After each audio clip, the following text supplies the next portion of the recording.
Continúan las masacres en Colombia.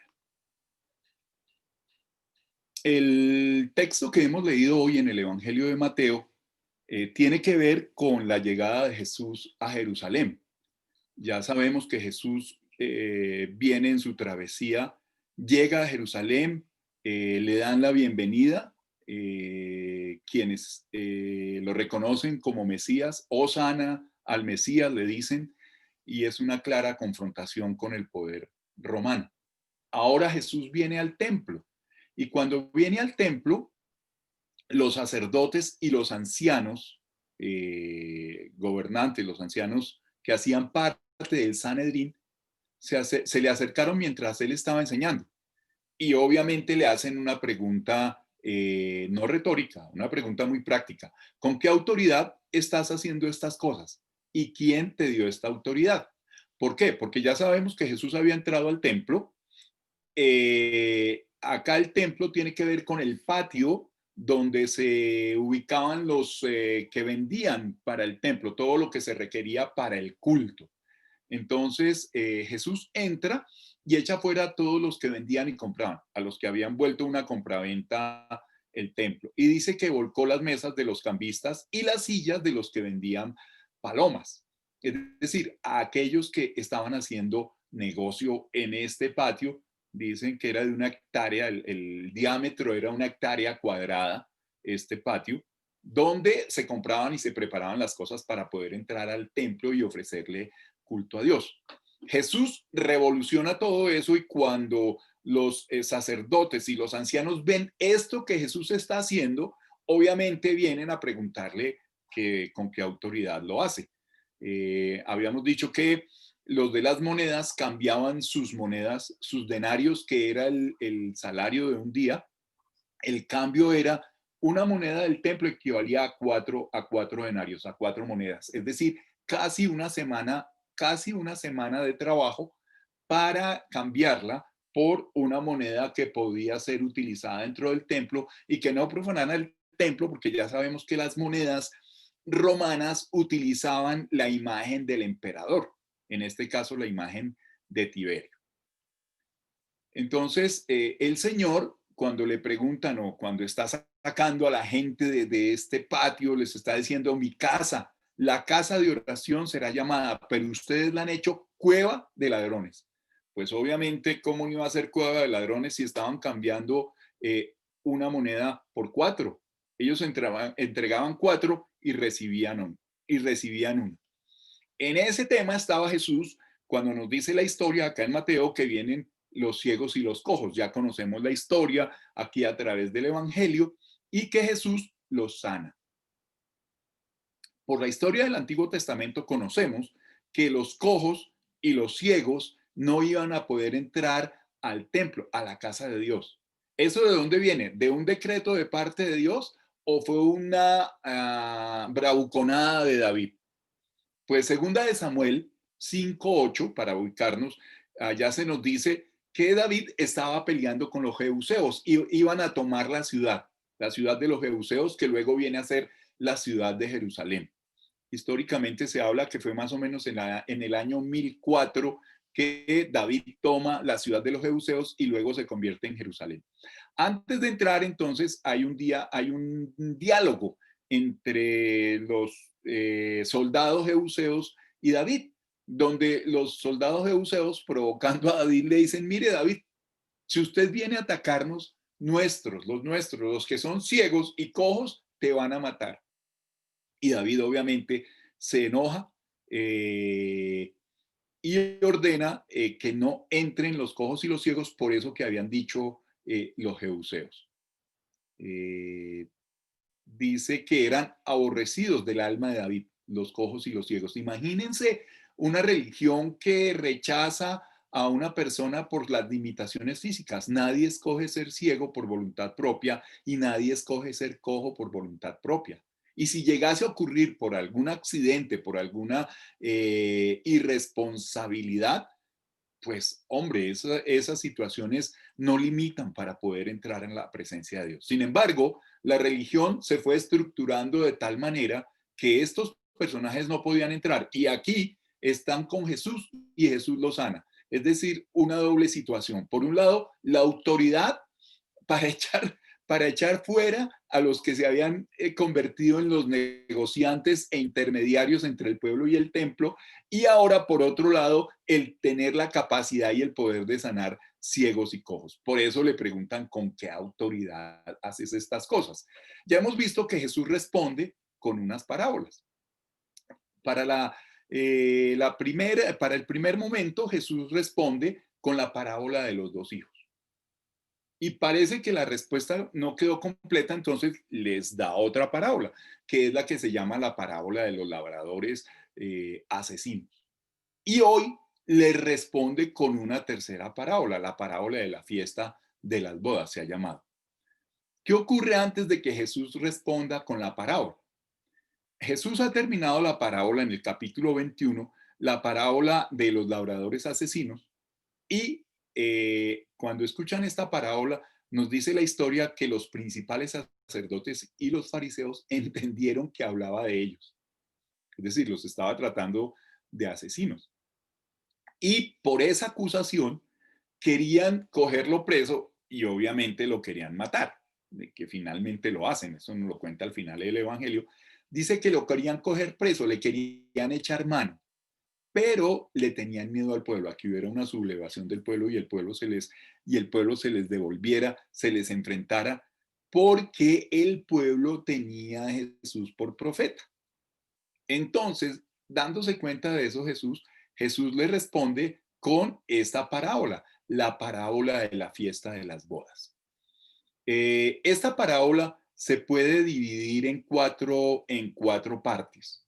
La primera parte iría del versículo 1 al 3, la segunda parte iría del versículo 4 al 7, la tercera parte iría del versículo 8 al 10 y la cuarta parte iría del versículo 11 al 14. Eh, allí mmm, podríamos mirar lo siguiente. Esta parábola es típica de Mateo, pero se encuentra el paralelo de esta parábola en el Evangelio de Lucas, capítulo 14, versículos 15 al 24.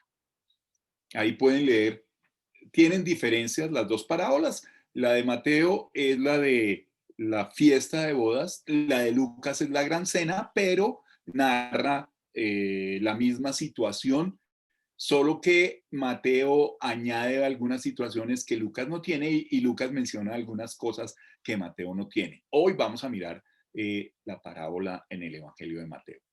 La primera parte nos muestra a Jesús hablando contando su historia, y la primera parte es muy sencilla. Dice que hay un rey que hace una fiesta de boda, su hijo se casa y obviamente hace la fiesta. Eso sigue hasta el día de hoy.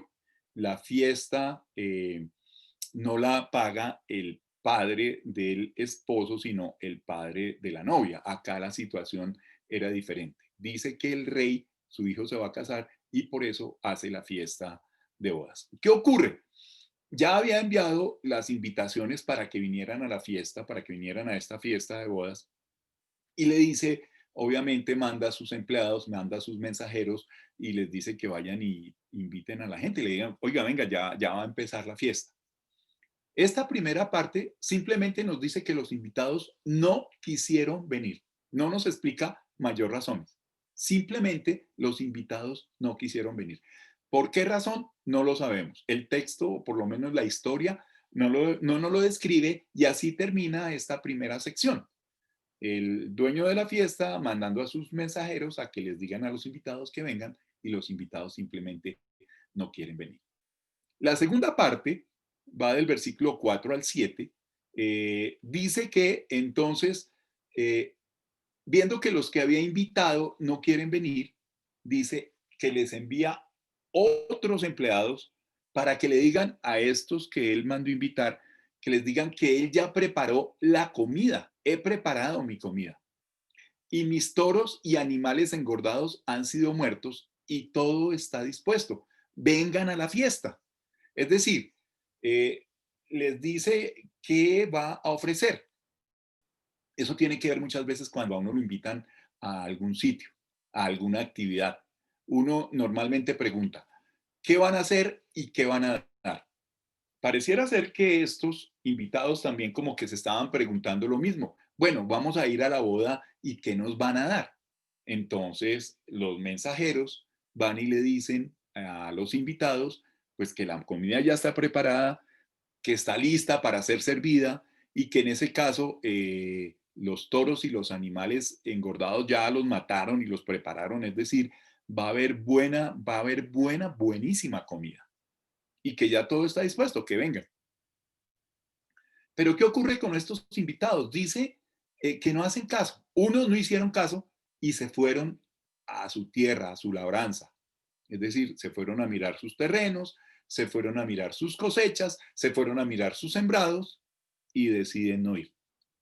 Otros, dice, se fueron a sus negocios, posiblemente eran negociantes. Vendían y compraban cosas, seguramente productos, elementos, y dice que se fueron a sus negocios, pero no quisieron ir a la fiesta. Y otros, nos dice acá esta sección, que cogieron a estos mensajeros que había enviado el dueño de la fiesta, dice que los afrentaron y los mataron. Normalmente, esta palabra afrenta tiene que ver con vergüenza. ¿Y cómo pudieron haber avergonzado a los mensajeros? Si él envió hombres, seguramente los violaron. Esa es la afrenta. Seguramente los violaron, pero no solamente los violaron, y estamos hablando en términos sexuales, de un hombre acceder carnalmente a otro en contra de su voluntad y por la fuerza. Los violaron, pero no solamente los violaron, los mataron. Entonces ya aquí estos invitados ya se convierten en invitados asesinos por lo que hicieron. Aquí nos habla entonces de unos invitados asesinos que asesinan a los enviados, a los mensajeros, por el dueño de la fiesta. Es interesante que Lucas no menciona estos hechos, no menciona los hechos de, que hacen estos hombres de afrentar y matar a los mensajeros o a los que enviaron. Lucas no lo menciona, Mateo sí. Ahora, hay una situación. Si identificamos al rey de la parábola, de esta parábola, como Dios, este versículo es un problema en la historia, pues este rey envía todo un ejército para que masacren a estos hombres. Y no solo eso, sino que ordena que también arrasen con la ciudad donde estos viven, siendo el rey el determinador de esta masacre, y ese no puede ser Dios, un Dios asesino y vengativo. Algunos piensan o ven en este versículo la destrucción de Jerusalén en la guerra de los judíos contra Roma en el año 67. Porque entonces el rey se enoja, se entera de la situación, manda al ejército a que los mate, pero no solamente que los mate, sino que acabe y arrase la ciudad. Por eso algunos ven en este versículo, en el 7 y en el 6, 7, ven la acción de Tito, creo que es Tito el que invade la ciudad. Versículo, sí, el versículo 7. Envió a sus ejércitos, destruyó a aquellos homicidas y quemó la ciudad, es decir, la arrasó. Repetimos, tiene que ver con la destrucción de Roma en el año 70 por parte de Tito, que viene y destruye a Jerusalén y no deja piedra sobre piedra como ya nos ha narrado o como nos va a narrar el Evangelio. La imagen del basileus, es decir, la del rey en Mateo, no se refiere solamente a Dios y debemos identificar muy bien de qué tipo de rey se está hablando en los pasajes o en lo que estamos leyendo para evitar tener una imagen distorsionada de Dios. En primer lugar, hay un rey que se menciona y es Herodes el Grande, que se titula, que lo dice el Evangelio de Mateo, se llama el rey de los judíos, Herodes el Grande. Título con el que se le llama de esta manera al inicio del Evangelio de Mateo, Mateo capítulo 2, versículo 1. Este rey, Herodes el Grande, es el que ordena y determina la masacre de los niños inocentes que se menciona en Mateo 2:16, donde este rey ordena que maten a todos los niños menores de 2 años porque está buscando matar a Jesús, es lo que nos cuenta la historia. Aunque muchos sostienen que este evento no es histórico, sí nos muestra el carácter y la práctica de este rey que mandó a asesinar a muchos durante su reinado. El otro rey, el segundo rey que se menciona en el Evangelio de Mateo, es Herodes Antipas, hijo de Herodes el Grande. Este se menciona en Mateo 14, donde él manda a matar a Juan el Bautista. La historia nos dice que es que Herodías bailó muy bonito delante de él y él le prometió hasta la mitad del reino. Y que entonces la hija de Herodías, que bailó muy bonito, va y le pide consejo a su mamá y entonces la historia es que ella le pide que traigan la cabeza de Juan el Bautista en una bandeja. Es decir, estamos presenciando un asesinato donde mandan a decapitar a un hombre en medio de una fiesta. Aquí entonces estaríamos diciendo que es el primer magnicidio el que se menciona en el Evangelio de Mateo. Así como en Mateo capítulo 2, versículo 16, se menciona la primera masacre en el Evangelio de Mateo, acá encontramos el primer magnicidio.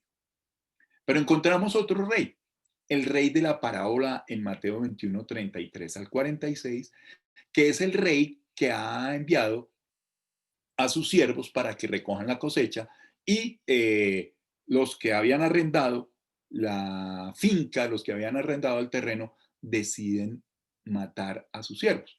¿Qué hace el rey? Manda a otros siervos, a otros soldados y también manda a matar a estos arrendatarios de la finca. Esta es la segunda masacre que nos habla el Evangelio de Mateo. Pero encontramos en el texto de hoy, en esta parábola de las bodas, encontramos esta tercera masacre, que es la que cuando el rey manda matar a aquellos que obviamente deshonraron y mataron a sus siervos. Entonces estamos hablando de tres masacres que nos menciona el Evangelio de Mateo y el Evangelio nos menciona también, o perdón, déjenme lo repito. El Evangelio de Mateo nos menciona como mínimo tres masacres. La de los niños, la de los labradores y la de los invitados a la fiesta de matrimonio que se rehusaron a ir. Y nos habla de dos magnicidios, el asesinato de Juan el Bautista en el capítulo 14 y el asesinato de Jesús en el capítulo 27 del 35 al 45. Ahora bien, ¿cómo se define la palabra masacre? Masacre es una palabra de origen francés. No sé cómo se pronuncia en francés. Se escribe masacre con doble S. No sé cómo se pronuncia. Pero sí, la definición es la definición de masacre: el asesinato habitualmente de varias personas caracterizado por la indefensión de las víctimas. La Real Academia Española lo define como matanza de personas, por lo general indefensas, producida por ataque armado o causa parecida. Y el Diccionario Español de María Moliner, una mujer, llama la atención que una mujer se haya metido en el tema de la lengua y haya producido un diccionario. Ella define la masacre como la matanza salvaje de personas. ¿Cómo definimos en Colombia una masacre? Se define como el asesinato de tres o más personas en situaciones en las que existe una gran desigualdad de poder entre víctimas y victimarios. Y los asesinatos se presentan como crueles, alevosos e innecesarios. Así definimos masacre acá en Colombia. En inglés se dice butchery, es decir, carnicería. Es la palabra que se utiliza para hablar de masacres. Ahora, uno de los problemas al que nos enfrentamos como país para definir y contar las masacres es que no están tipificadas en el Código Penal colombiano. Increíble. ¿Cuántos años, con cuántas masacres que se han hecho en nuestro país y que se siguen haciendo hasta el día de hoy? Y sin embargo, el Código Penal colombiano no tipifica la masacre como un delito como tal. El otro problema es que tanto a nivel nacional como a nivel internacional no se utilizan los mismos términos para definir masacre. Entonces, esa es una dificultad. Dos dificultades. No está tipificada en el Código Penal colombiano y no se utilizan los mismos términos, no se define de la misma manera. Sabemos que en hebreo por lo menos hay dos palabras que se refieren a las masacres, el chohet y la chejitá. El chohet es el matarife, quien siguiendo las leyes de la halajá efectúa la chequitá, la masacre, la matanza de los animales para el sacrificio. Eso en hebreo. En griego hay por lo menos cuatro palabras que designan la muerte o la matanza o la masacre. Apocteino y foneuo se refieren a matar, foneus se refiere a asesino y tánatos se refiere a muerte. A las masacres, a las shejitá, a las apoteigno, hoy se las quiere llamar homicidios colectivos. Reitero, el cambio de nombre no es un juego inocente de palabras para innovar el vocabulario, sino que al cambiarle el nombre al delito, hace que estos delitos de lesa humanidad queden en la impunidad. Nosotros, usted y yo, como lectores del texto bíblico, corremos el riesgo de insensibilizarnos ante las denuncias de las masacres o ante las noticias del asesinato en serie de personas. Pues nos acostumbramos a este tipo de asesinatos y masacres y ya no nos causan escándalo ni estupor, ni nos conmueven, ni nos indignan. En el Evangelio de Mateo se mencionan como mínimo tres masacres, ya lo hemos dicho. La de los niños menores de 2 años, la de los labradores asesinos y la de los invitados a la fiesta de matrimonio. Y dos magnicidios, el de Juan Bautista y el de Jesús. Por lo tanto, debemos denunciar las chejitas, las masacres realizadas en nuestro país para que no permanezcan en la impunidad, vengan de donde vengan. En Colombia vamos en la masacre número 68 de 2020, ejecutadas en las poblaciones y ciudades como, las vuelvo a repetir, Samaniego, Tumaco, El Tambo, Venecia, Arauca, Catatumbo, Caloto, Llano Verde en Cali, Ricaurte, Algeciras, Andes, Bogotá, Suacha, Medellín, Cáceres, Quibdó y la última ocurrida en este fin de semana en Jamundí. Y esto por mencionar algunas. Resaltando que el 99% de estas masacres está en la total impunidad. Debemos denunciar estas masacres realizadas en nuestro país para que no permanezcan en la impunidad. Hoy debemos decir en Colombia, no más masacres, no más asesinatos en serie, no más magnicidios, no más. Ahora, estas masacres se acabarán. ¿Por qué se van a acabar? Mire, Dios, en el texto que leímos allá en el libro del profeta Isaías, en el capítulo 25, el versículo 8, dice que Dios destruirá la muerte para siempre. Y si Dios va a destruir la muerte para siempre, quiere decir que las masacres se van a destruir, se van a acabar. El apóstol Pablo retoma estas palabras del profeta Isaías y las incluye en 1 Corintios 15, 54. Que dice, y cuando esto corruptible, nuestro cuerpo, se haya vestido de incorrupción y esto mortal se haya vestido de inmortalidad, entonces se cumplirá la palabra que está escrita. Sorbida es la muerte en victoria. Y continúa diciendo el profeta Isaías, allá en el versículo 8, capítulo 25 de Isaías, y enjugará Jehová el Señor toda lágrima de todos los rostros, y quitará la afrenta de su pueblo de toda la tierra, porque Jehová lo ha dicho. Este texto también de Isaías 25:8, y enjugará al Señor toda lágrima de todos los rostros, lo retoma el libro del Apocalipsis en el capítulo 21, versículo 4. Enjugará Dios toda lágrima de los ojos de ellos, y ya no habrá muerte, ni habrá más llanto, ni clamor, ni dolor, porque las primeras cosas pasaron. Y se dirá aquel día, he aquí este es nuestro Dios, le hemos esperado y nos salvará. Esto es lo que continúa diciendo el profeta Isaías. Ya hemos dicho que estas masacres se acabarán porque Dios mismo promete darle muerte a la muerte, acabar las masacres en cualquier lugar. El Señor también le dará muerte a la muerte natural y a la muerte por enfermedad y a la muerte por accidente y a todas las formas de muerte, incluso la de las masacres y la de los asesinatos selectivos. Ahora bien, para conocer la verdad sobre todas estas masacres que han ocurrido en nuestro país y en otros países, se requiere conocer la verdad y sobre todo la verdad acá en Colombia, en nuestro país. Y tenemos que reconocer que la verdad tiene muchas versiones.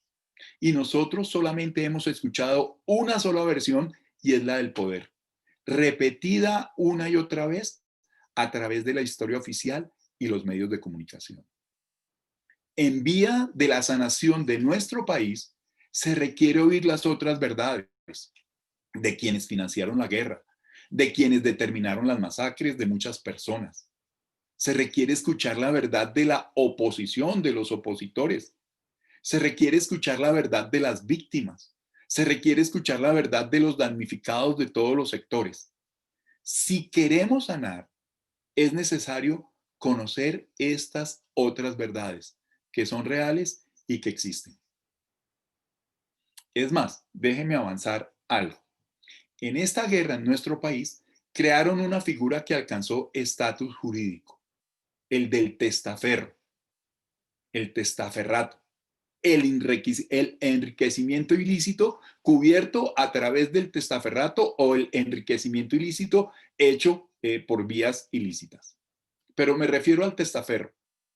El testaferro, el firmón, aquel que da la cara ante el público y las instituciones, pero los reales dueños de los bienes y los detentadores del poder permanecen ocultos, no dan la cara, no firman ni un solo papel. ¿Por qué? Porque si se llegara a presentar un lío judicial o una confrontación con las autoridades, ellos no serán los responsables. Cargarán los platos rotos los terceros, el firmón. Estos no aparecen por ningún lado, no dejan ningún rastro de sus actuaciones, no dan la cara, emplean a segundones o terceros, firmones de papel y empresas de fachada.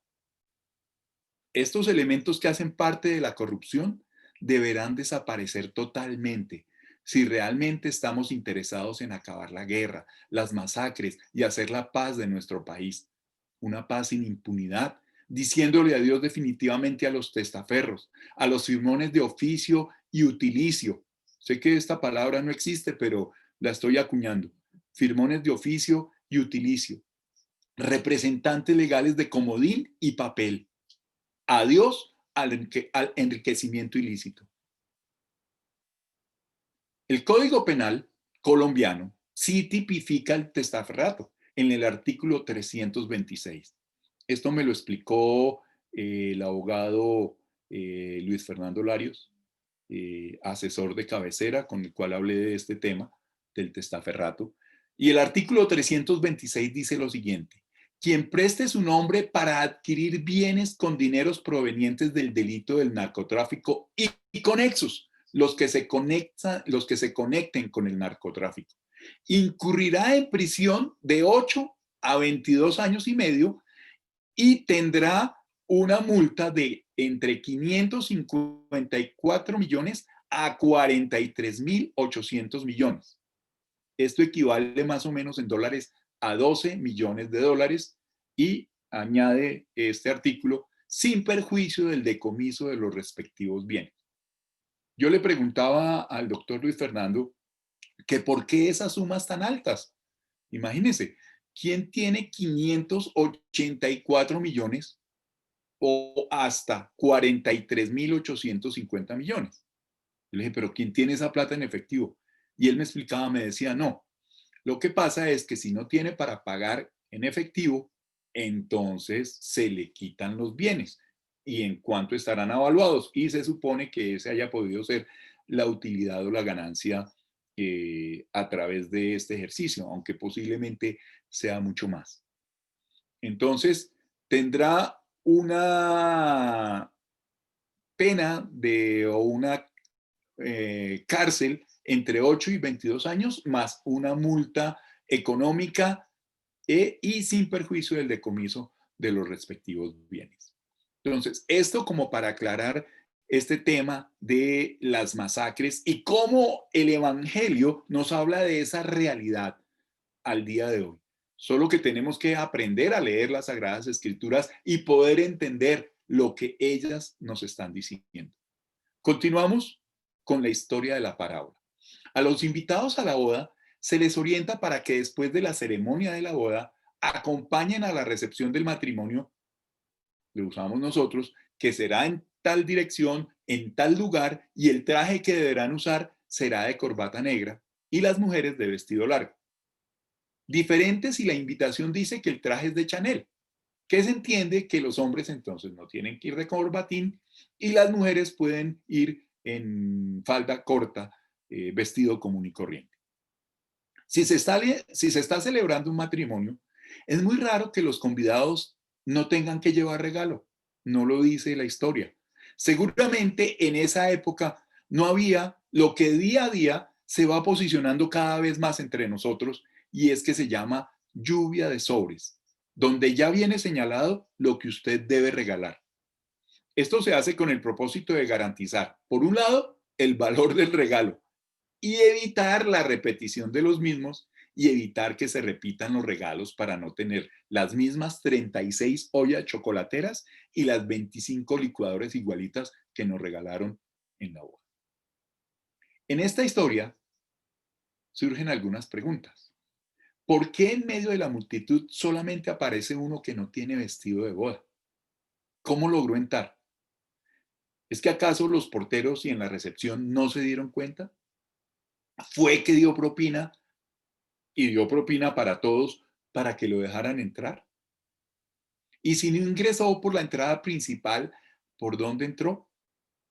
Y una vez adentro, los meseros, los organizadores y los invitados no se dieron cuenta de ese detalle, que no estaba vestido para la ocasión. ¿Por qué el rey es el único que se da cuenta?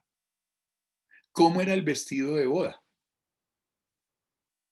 Son preguntas que nos surgen a raíz de la lectura de esta parábola. Muy bien, miremos las aplicaciones que podemos sacar de los tres textos leídos en el día de hoy, tanto de Isaías como del Evangelio, como de la carta a los filipenses. En primer lugar, encontramos que Jesús dice esta historia para responderle a los sacerdotes y a los fariseos. Ellos le hacen una pregunta y la pregunta que viene con base en lo que él hace, pero también le están preguntando, oiga, venga, ¿usted por qué está buscando gente diferente a nosotros los judíos? Y obviamente el Señor les está diciendo, porque ustedes no quisieron. Como ustedes no quisieron, fui a buscar a otra gente a ver de qué manera respondían a lo que yo estaba preguntando. Pero a lo que me refiero o lo que me quiero referir en este primer punto es que Jesús responde. En el Evangelio o en los Evangelios siempre encontramos a Jesús que cuando le preguntan o le dicen algo, él responde, él no se queda callado. Hubo un solo momento en que se queda callado y es al final de su muerte, cuando ya lo van a asesinar. Pero de resto, cuando realizó su ministerio, siempre respondió. Eso quiere decir que Dios siempre nos responde.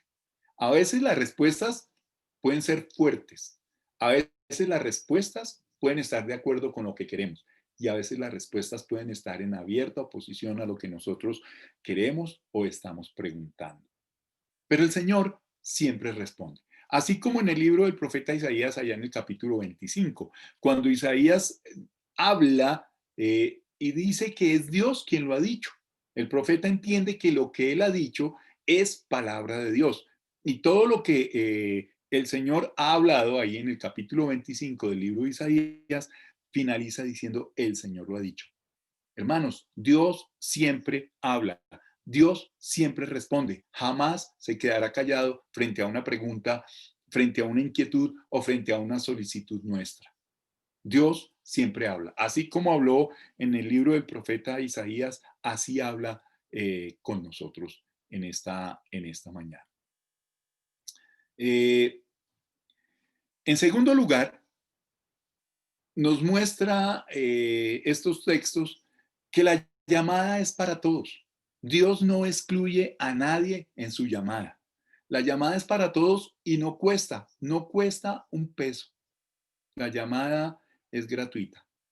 Y es una llamada, es Dios llama. Depende de nosotros si respondemos. Dios nos llama, Dios siempre nos llama, Dios siempre nos busca, pero la respuesta está en cada uno de nosotros. Y sin embargo, esa llamada es para todos y es gratis, no cuesta.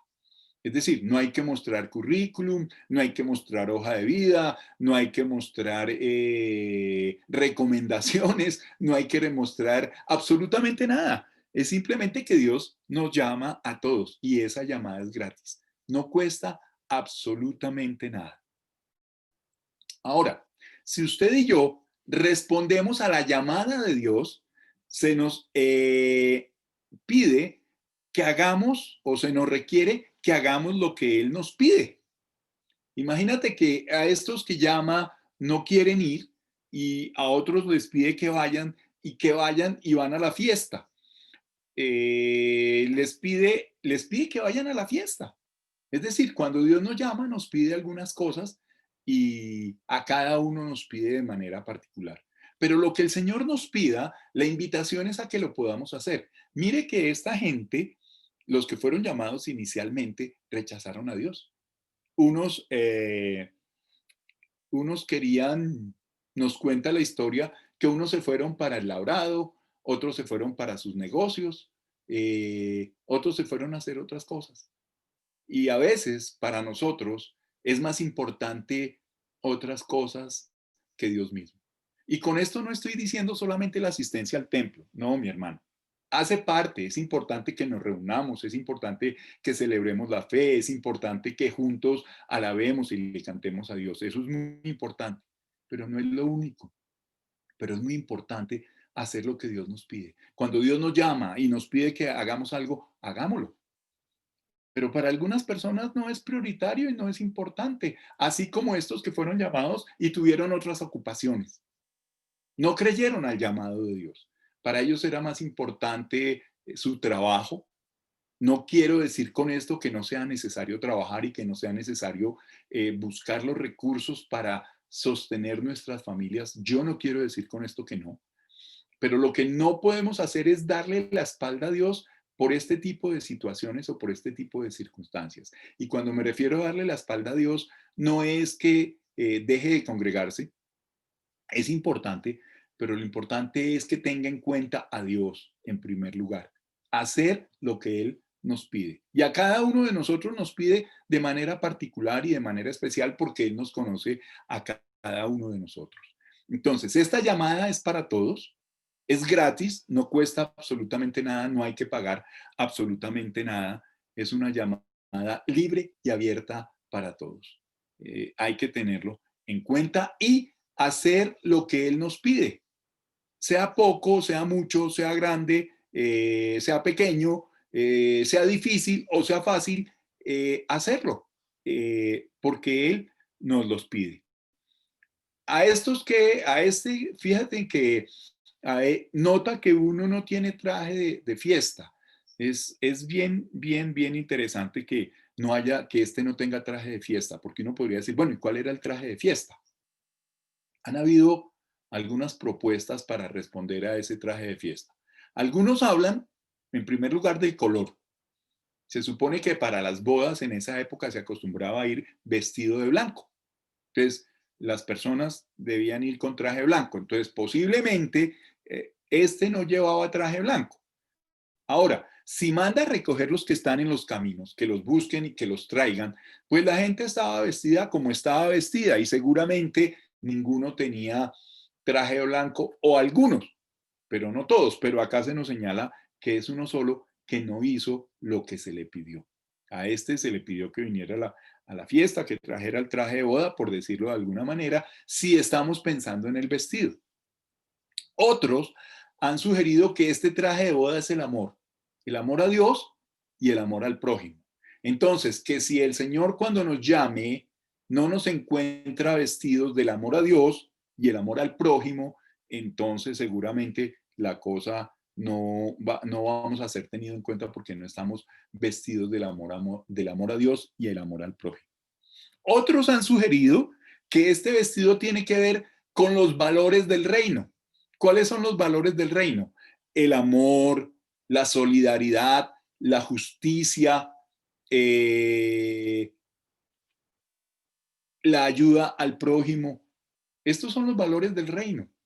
Entonces, que si no nos encuentran vestidos con estos valores del reino, seguramente no tenemos el traje que se nos pide. Justicia, solidaridad, equidad, que es diferente a la igualdad. Ser la equidad, ser equitativos en medio de las circunstancias y de los hechos. Entonces es importante tener en cuenta, hacer lo que se nos pide, sea mucho o sea poco, sea difícil o sea fácil, pero hacerlo.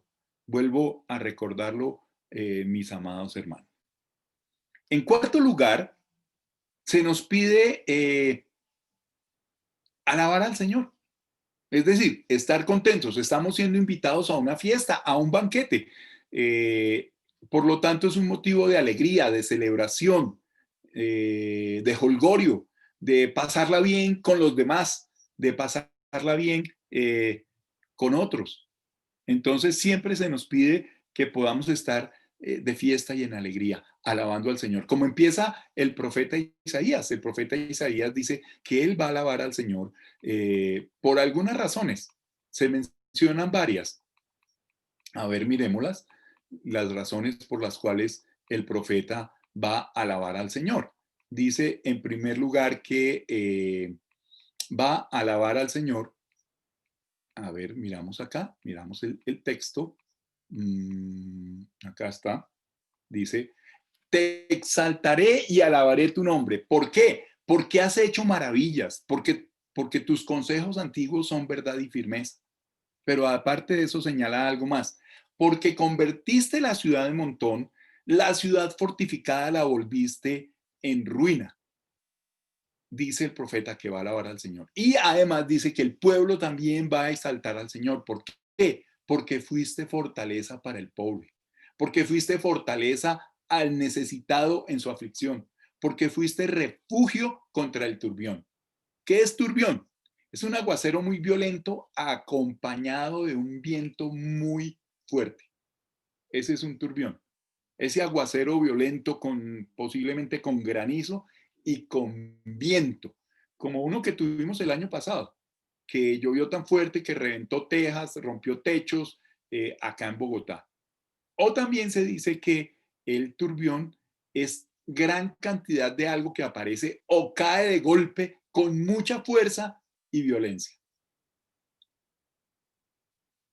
Por lo tanto, el pueblo va a alabar al Señor porque el Señor es refugio contra ese tipo de agresiones o contra ese tipo de impactos. Pero no solamente eso, sino porque fue sombra contra el calor. Claro, para nosotros es muy fácil porque estamos debajo de nuestra casa, debajo de un techo, pero cuando uno está en el desierto, cuando uno tiene que cubrirse, el Señor fue sombra contra el calor. Y no solamente eso, el pueblo alaba al Señor, sino que le expresan al Señor en oración sus deseos. Por eso Isaías dice, como el calor en lugar seco, así humillarás el orgullo de los extraños. Eh, Esta es una oración que está haciendo el pueblo delante del Señor. Recordemos que el Señor prefiere que nosotros le digamos este tipo de cosas a Él y no contra la gente. Así que cuando tenga sentimientos duros, difíciles, encontrados, sentimientos en contra de alguien, lo mejor es que usted le diga eso al Señor. Eh, Así como está orando acá, como está manifestando la oración el profeta. Eh, que humille el orgullo de ellos, así como el calor en lugar seco que achicharra, seca, quema y acaba, que así acabe con el orgullo de ellos. Es lo que es el deseo, y ese deseo está diciéndoselo al Señor en oración. ¿Y por qué podemos venir al Señor en oración y decir todas estas cosas? Porque Él no se va a escandalizar de las palabras que usted diga.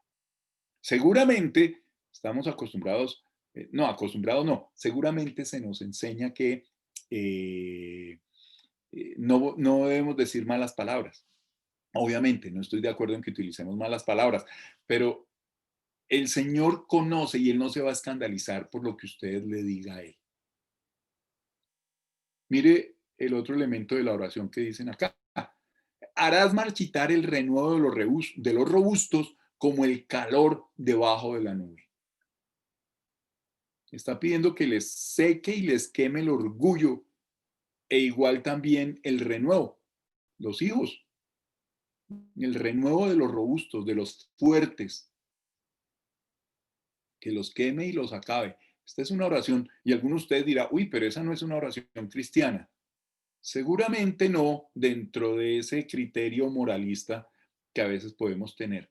Pero a Dios, hermano, usted y yo podemos ir para hablar con el Señor y desahogar nuestro corazón con todas nuestras fuerzas, con todo lo que pensamos, con todo lo que sentimos, con todo lo que creemos, con todo lo que se nos ocurre. Así sea la bestialidad más bestialidad, pero usted puede venir delante del Señor y decírsela, explicarla y expresarla. Entonces, se nos pide que alabemos al Señor, pero no solamente se nos pide que alabemos al Señor, sino que nos alegremos, que estemos en fiesta, como dice ahí el libro del profeta Isaías. ¿Por qué? Porque el Señor nos va a alegrar con vino, con alegría, con comida. La alegría tiene que ver con el vino, la comida, la mesa. Claro, nosotros hoy en día cuando hablamos de vino, como que abrimos los ojos, y sobre todo si fuimos criados dentro de la moral evangélica, donde se nos dice obviamente que tomar es malo, y es cierto, los efectos del alcohol son desastrosos. Las personas que han sido alcohólicas o quienes son alcohólicos saben y conocen el impacto negativo del alcohol. Pero en esa época, en la época del profeta Isaías, celebrar el banquete era un motivo de celebración de la presencia de Dios. Y ese banquete, ¿cómo se manifestaba? Con bastante vino y con bastante comida. Era la manifestación de la presencia de Dios en medio de ellos. ¿Recuerdan las bodas de Caná en el Evangelio de Juan, capítulo 2? ¿Cuánto vino había? Se nos dice que eran 6 tinajas, y en cada tinaja habían 100 litros de vino. Y eran 6 tinajas, es decir, habían 600 litros de vino. ¿Usted se imagina lo que tomó esa gente? Claro, hoy en día lo miramos con la moral evangélica, y entonces miramos de reojo a la persona que tome vino o que de pronto se tome unas copas, porque estamos dentro de la moral ascética, que eso no se debe hacer. Y ojo, yo no estoy promocionando que usted vaya y lo haga. Lo que quiero decir es que frente a eso no se escandalizaban, porque era la forma en que ellos entendían que estaba la presencia de Dios, y que en el banquete, en la expresión del banquete, de la abundancia de comida y en la abundancia de vino, estaba la alegría de Dios. 600 litros de vino, imagine eso, piénselo, haga una fiesta y lleve 600 litros de vino, a ver hasta dónde da, cuánta gente toma y los efectos de eso. Podríamos decir que era una borrachera ni la macha. Borrachos manifestando la alegría de Dios. Ahora, otra vez digo, si lo miramos desde la moral evangélica y desde el ascetismo, entonces nos vamos a escandalizar. Pero es la forma en que el profeta nos dice que íbamos a celebrar con alegría, para estar en alegría. La alegría de la presencia de Dios, con comida, y comida abundante. No era poquita. Dice que mató los toros y los animales engordados. Es decir, había comida en abundancia en medio de ese banquete. Y esa comida, ese banquete es la mesa común. Recordemos, Jesús compartía la mesa con los demás. Algunos han dicho que a Jesús lo mataron por lo que comía.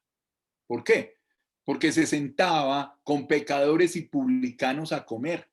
Porque se sentaba a comer sin lavarse las manos.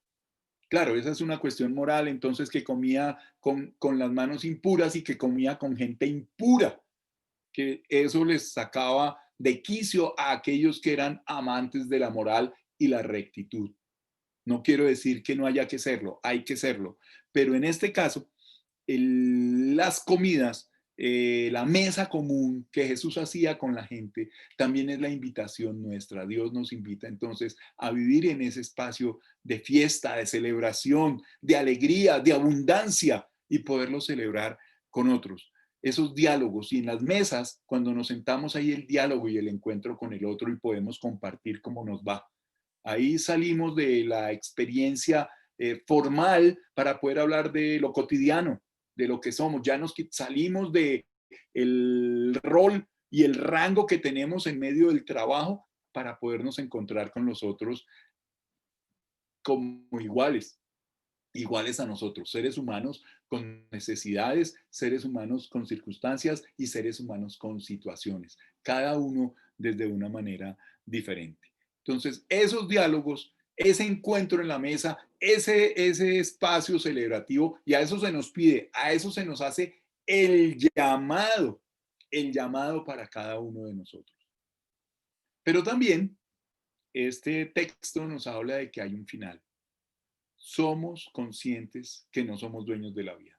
Dios es el dueño de la vida y Él determina hasta cuándo nosotros estaremos en esta tierra. Algunos no alcanzaron a nacer, otros nacieron y murieron pequeños, otros niños, otros jóvenes, otros adultos y otros adultos mayores y eh, hasta la edad que el Señor quiera llamarnos. Hoy en día la ciencia está diciendo que van a lograr prolongar la existencia humana hasta los 160 años.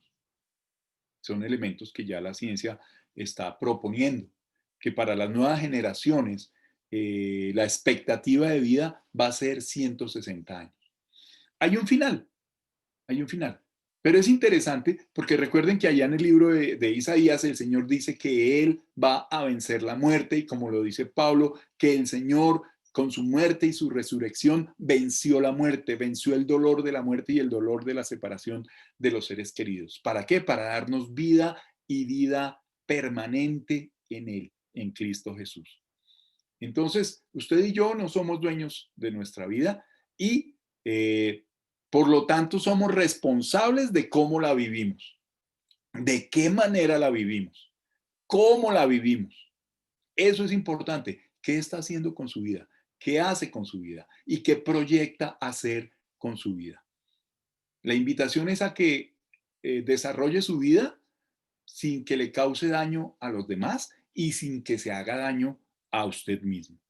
Es decir, esos elementos son importantes. Y un elemento para tener en cuenta y es que las situaciones adversas no tienen por qué determinar nuestra vida. Quien determina nuestra vida es Dios. Quien determina nuestra vida es el Señor. Él, no las situaciones adversas. Pueden venir, pueden ocurrir porque son realidad, son parte de la realidad de la vida y porque somos finitos y limitados. Pueden venir esas situaciones, pero esas situaciones no son las que determinan nuestra vida y nuestra existencia, porque nos podemos sobreponer a ellas con la ayuda del Señor. Así que tenemos que tenerlo muy en cuenta en nuestras vidas. Y quiero terminar con lo siguiente. Esta parábola nos hace un llamado existencial a cada uno de nosotros, a usted y a mí, indicándonos que el tiempo es breve, La vida es corta por más años que vivamos y por lo tanto se nos pide a cada uno de nosotros que, que decidamos pronto, o si no será demasiado tarde y otro va a ocupar el lugar que nos correspondía a nosotros. El Señor nos llama pues a denunciar, a no estar de acuerdo con las masacres en este país. No son la voluntad de Dios. La voluntad de Dios es que el pueblo viva y viva una vida en abundancia, una vida buena, una vida llena de alegría, de festividad y de celebración. Depende de qué manera nosotros respondemos a ese llamado. Que Dios los bendiga, queridos hermanos.